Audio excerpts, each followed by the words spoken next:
Zara plans to offer its secondhand clothes service in the US by October of this year. According to Reuters, Zara's pre-owned platform is already running in 16, and 16, Whoa. not 6, 16 European countries after launching in Britain in November of 2022 in Britain. With this customer-to-customer service, Zara customers can resell their Zara garments or buy secondhand items so they last longer and therefore lengthen their useful lives. And the service will be available through Zara's stores, its website, and its app.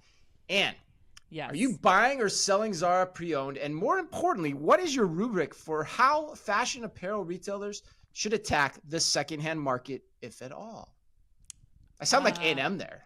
You do sound like A&M. I'm buying peer-to-peer resale. Like this, without a doubt, for me, if your brand is at all successful on the secondhand market, to me, there's no reason that you shouldn't be getting a piece of that. So you should be involved. I think Zara is a brand that is commonly seen both in like physical store consignment, secondhand consignment stores, and online. So I think this only makes sense.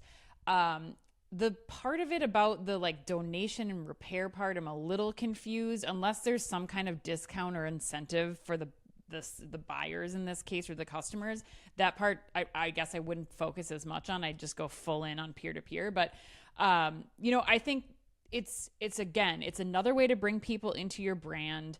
It gets them, like, there's, I know many cases, a lot of retailers, like what we're seeing with some of the brands that Recurate worked with, they're giving you incentives. So if you sell your product, instead of just taking the cash, you can get 20% off a new product. That cash has a higher value on the brand's website. You're keeping them in your brand website and ecosystem. So I love that part of it.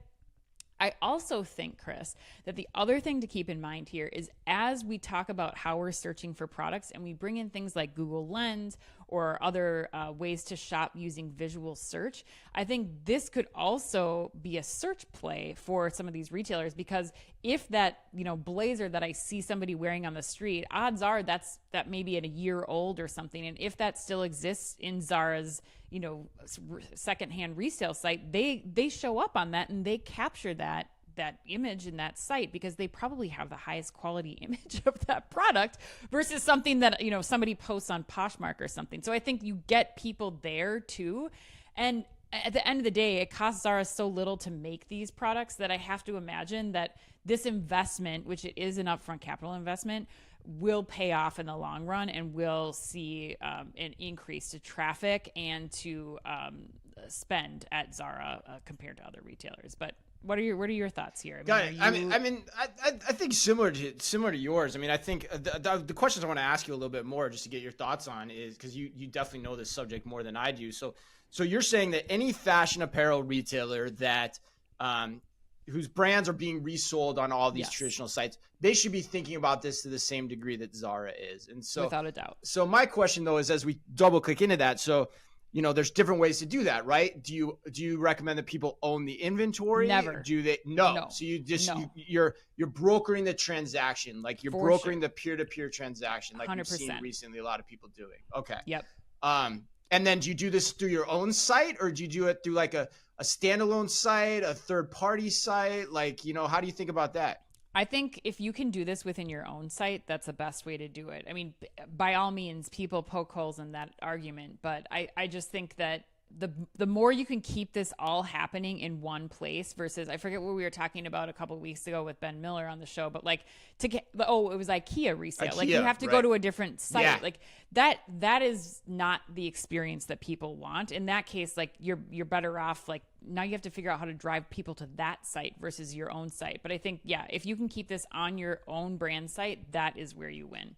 And then my last question for you, Ann, is like how much does like the authentication of the garments come into play, and how should the retailers think about that? And then what is the customer service point here? Because that's the other thing that concerns me, is that now you're getting into customer service interactions for peer-to-peer interactions that go wrong, which is a different muscle memory to use than, say, your traditional, like, hey, I've got a problem with my Zara garment that I just purchased at the store, I just purchased online. So how do you think about that? I mean, yes, I think that's something that you have to factor in. cost of It's the part of the business model, capital. right? Yeah, it's part of the capital investment. But all in all, I think like for the peer-to-peer sites run on reviews. They run on like peer reviews and things like that. Like there's Been so doing many that for a steps long in the time in a lot process. of ways. Yeah. Yeah. So I think that makes sense. And then the authentication perspective here too.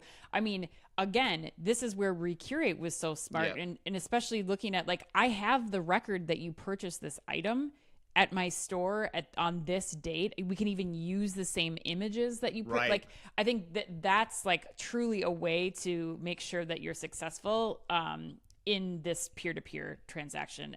It's just to me it makes so much sense, and there's money to be had here, and there's no reason that Poshmark or any of the other like consignment sites should be making the money off of your brands. Right, which is a great point, because if you think about this the right way, there's a closed loop aspect to this from an authentication perspective if you're doing it through your own website too. That's cool. Yeah.